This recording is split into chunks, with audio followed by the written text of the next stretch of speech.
قبول نہیں، اس کی کوئی تبلیغ قبول نہیں، اس کی داڑھی قبول نہیں، اس کا سر پہ امامہ قبول نہیں، جس نے ماں باپ کی نافرمانی کی، جس کے ماں باپ ناخوش ہیں، جس کے ماں باپ اس کے ساتھ ناخوش ہیں۔ میں اپنی طرف سے فتویٰ نہیں دے رہا، میں پہلے بتایا میں علماء کرام کے فتوے کے مطابق بات کر رہا ہوں۔ اگر کوئی ان میں سے ایسا بچہ ہے جو کسی کی بات پر اگر سنت اعتقاد بیٹھ گیا اور اس کے ماں باپ اس سے ناراض، اس کے ماں باپ اس سے پہلی فرصت میں ماں باپ سے بات کرے، امی جان ابھی بیان سنا ہے کہ ماں باپ کے نافرمان کی نماز بھی قبول نہیں ہے، امی جان مجھے معاف فرما دے، میں آپ کی اجازت کے بغیر اعتکاف میں آ گیا، مجھے معاف فرمائیں تب میری عبادت قبول ہوگی، وہ معافی مانگے۔ ماں باپ جس سے ناراض ہے اس کی کوئی نماز قبول ہے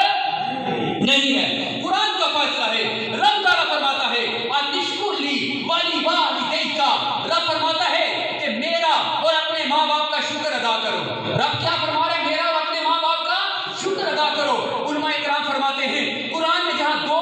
حکم اکٹھے ہوں، دو حکم اکٹھے ہوں، ایک حکم پر بندہ پوری زندگی عمل کرتا رہے، دوسرے حکم پر عمل نہ کرے تو اللہ پاک پہلا عمل بھی قبول نہیں فرمائے گا۔ جیسے وَأَطِیعُوا اللَّهَ وَأَطِیعُوا الرَّسُولَ، کیا حکم ہے؟ اللہ کا حکم ہے کہ میری اطاعت کرو اور میرے رسول کی اطاعت کرو۔ پوری زندگی بندہ اپنے آپ کو میں توحید پہ بڑے بیان کرتا ہوں، میں اللہ کو بڑا مانتا ہوں، پوری زندگی اللہ کی اطاعت کرتا رہے، اگر وہ نبی پاک کی اطاعت نہیں کرے گا تو اس کا اللہ کی اطاعت کرنا قبول نہیں ہے۔ اسی طرح ہے اقیموا الصلاۃ وآتوا الزکاۃ، کہ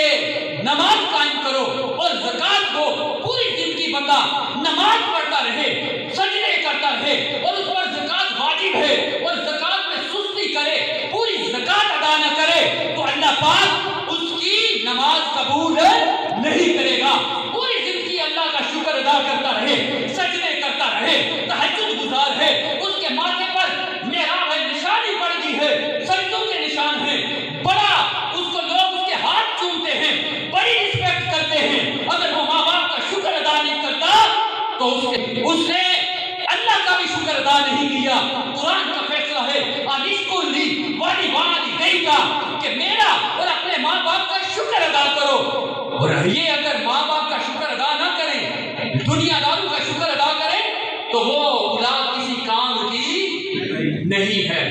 اس لیے فرمایا اس کی ناک خاک آلود ہو جائے، مٹی میں مل جائے، وہ بدبخت ہے۔ ایک حدیث میں آتا ہے بدبخت ہے، بد نصیب ہے جس نے ماں باپ کو یا ان میں سے کسی کو پایا اور خدمت نہ کی اور وہ جنت نہ پا سکا، اس کی ناک مٹی میں مل جائے۔ جس کے سامنے میرا ذکر ہوا اس نے مجھ پر درود نہ پڑا، اس کی ناک بھی مٹی میں مل جائے، وہ بھی بدبخت ہے، وہ بھی بد نصیب ہے۔ اور تیسرے نمبر پہ فرمایا جس نے ماہ رمضان کو پایا، ماہ رمضان میں اپنی بخشش نہ کروا سکا، اس کی بھی ناک مٹی میں مل جائے، وہ بھی بدبخت ہے۔ بندہ ماہ رمضان میں اپنی بخشش نہ کروا سکا، اس سے بڑا بد نصیب کون سا ہے؟ جب شیطان کو جکڑ دیا جائے، جب رحمت کے دروازے کھول دیے جائیں، جنت کے دروازے کھول دیے جائیں، آسمانوں کے دروازے کھول دیے جائیں،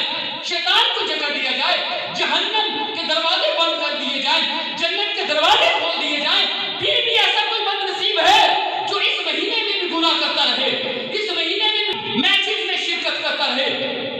ٹورنامنٹ میں خود کھیلتا رہے، کرکٹ کھیل رہا ہے، کوئی فٹ بال کے ٹورنامنٹ میں ہے، کوئی ہاکی کی ٹورنامنٹ میں ہے، کوئی سوشل میڈیا میں اپنا وقت برباد کر کے اس مہینے کی قدر کو کھو رہا ہے۔ یہ وہ مہینہ ہے جس کے بارے میں بتایا کہ اسی مہینے کے آخری عشرے میں جو تاج راتوں میں شب قدر کو تلاش کرو، وہ شب قدر جس کے بارے میں قرآن نے فرمایا لیلۃ القدر خیر من الف شہر، کہ شب قدر 1000 مہینوں سے بہتر ہے، وہ 1000 مہینے ہر کی 3 ماہ سے زیادہ ہیں۔ بندہ پھر بھی غفلت کی نیند سوتا رہے، بعض بد نصیب مسجد کے اندر بھی، نسل کے اندر بھی گندے کام کرتے ہیں۔ اب بتائیں نبی پاک نے ان کے لیے بدعا کی ہے، اس کی ناک خاک آلود ہو جائے، وہ بدبخت ہے، بد نصیب ہے جس نے ماہ رمضان کو پایا وہ اپنی بخشش نہ کروا سکتا۔